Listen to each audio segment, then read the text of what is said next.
Now, let's get into the next segment. That's stale. Oh no! In the That's Stale segment, we're going to talk about things that we believe are outdated and that plague the career space.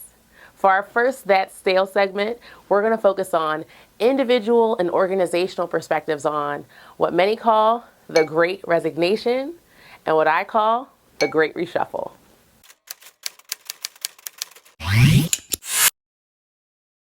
As of May 2022, the unemployment rate held steadily at 3.6%, and U.S. businesses added 390,000 jobs during the full month of May.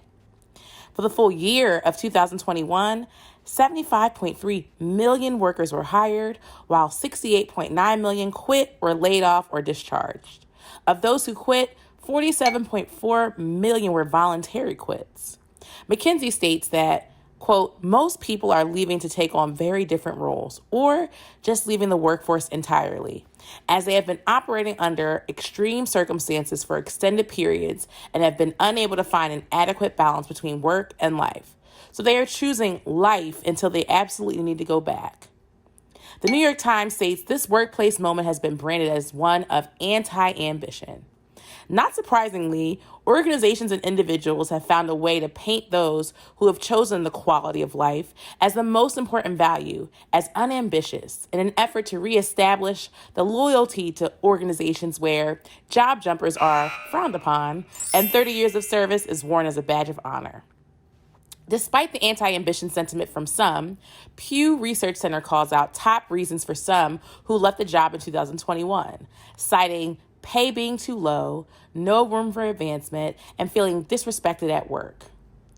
A New York Times article states that many of last year's job quitters are actually job swappers, according to data from the Bureau of Labor Statistics and the Census, which shows a nearly 1-to-1 correlation between the rate of quitting and swapping. Those job switchers have tended to be in leisure, hospitality, and retail. For those who did swap or job jump, education remains a factor in the new opportunities and benefits available to them in their new roles.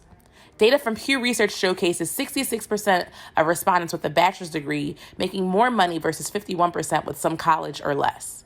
Across the board, we see all respondents seeing improvement in opportunities for career advancement, better benefits, and having more of a choice in the hours that they work. On the flip side, this great reshuffle has left many of the loyalists in organizations taking on more work, being unable to meet their work deadlines, and many now wonder if their pay is high enough. With a record number of open roles, companies will need to continue to create sticky workplaces to retain talent. Harvard Business Review shares 4 steps leaders can take now to best navigate the Great Resignation. 1, be aware of your impact.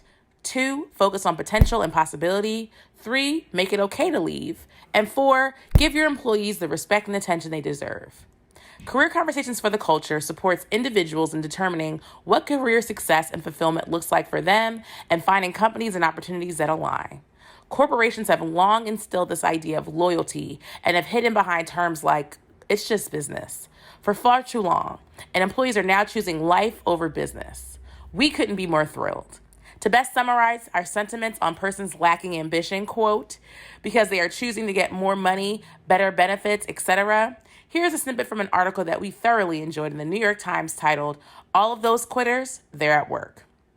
Quote, no one wants to work anymore, read a sign outside of McDonald's featured in a viral TikTok, to which former Secretary of Labor Robert Reich replied, quote, no one wants to be exploited anymore.